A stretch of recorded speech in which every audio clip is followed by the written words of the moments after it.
All right, welcome back. There's the final. Newman wins it 3-1. And we are now with our player of the game, and it is Kimi Waller. Kimi, thank you for joining us, and congratulations. Great match here tonight. Really fun to watch, and you were awesome. Tell us a little bit about what it was like out there competing against the Windsor Jags. It was really fun. I think we all have a lot of friends on both sides, so that makes it more personal.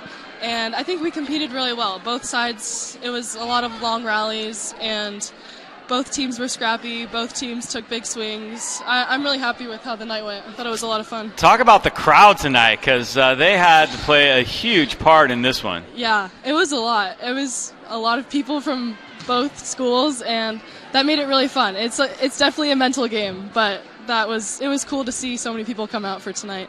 When you're playing in a game with this much energy and this much excitement, how do you stay calm? How do you continue to do what you need to do and stay focused, especially in the big points? Yeah, for me, it's a lot of just remembering that this is what I do every day and not let the crowd and everybody get to me. I just, take a few deep breaths and remember, this is what we practice for. This is what I go and play, or everybody. We all go play club, and we come back to our hometowns, and we get to play in front of our community, and just remembering that that's the fun part about high school sports, and that's the biggest difference between club and high school.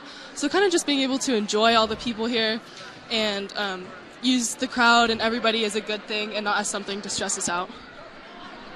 I think big question, two questions I have for you. The first one is, you guys lost game 3. Mm-hmm. Tough game. Yeah. And here things could start changing emotionally for your team. For sure. What was it that coach, your mom, coach, what were some of the things that she said after that game?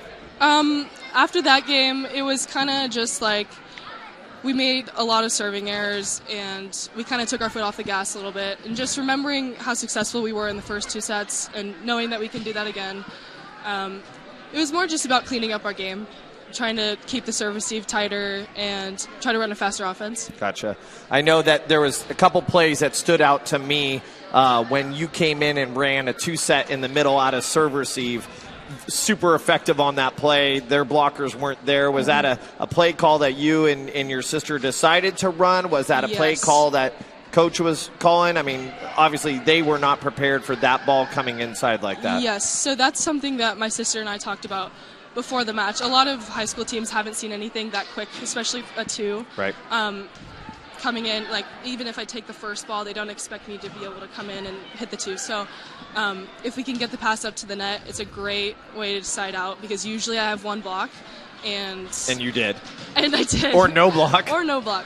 And, that was a play call that we made just kind of on the spot to change it up, give them something different to look at. Yeah, I think what you guys do well between yourself and Cassie is that you run multiple things. Right. I've come across too many teams that just set the 4, set outside. It's the same ball, but the fact that you guys were running the outside set, an inside rip, lob set, and then throw in that 2, it really stresses the blockers on the other side. And for sure. You guys need to continue to do that as you move along into the season. But obviously that was something that Windsor was not ready to handle. Yes, and also it makes it easier on myself. Being left-handed, I can come in and kind of hit more a set that doesn't have so much distance.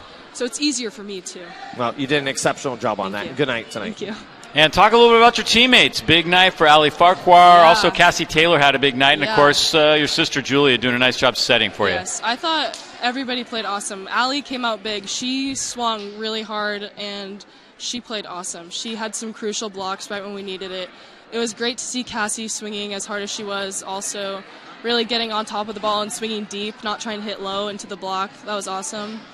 And Julia, she puts the ball in the right spot almost every time. And it's so awesome because when we're out of system, she's really able to get around and give us good sets, even if it's a bad dig or a bad serve receive pass. And that's what I noticed, too. I mean, there were so many hittable balls by Julia tonight. Right. I mean, I was in awe. Both setters on both squads did a really good job. Windsor just had a little breakdown with the setting at the very end of that game 4, but Julia just continued to put up balls that were hittable, and that is so critical in this game. Yeah, she did a great job. Even if she's running around, even if she's using her platform, I think she puts the ball in the right spot most of the time. All right, well, that's going to be a final right here. Congratulations.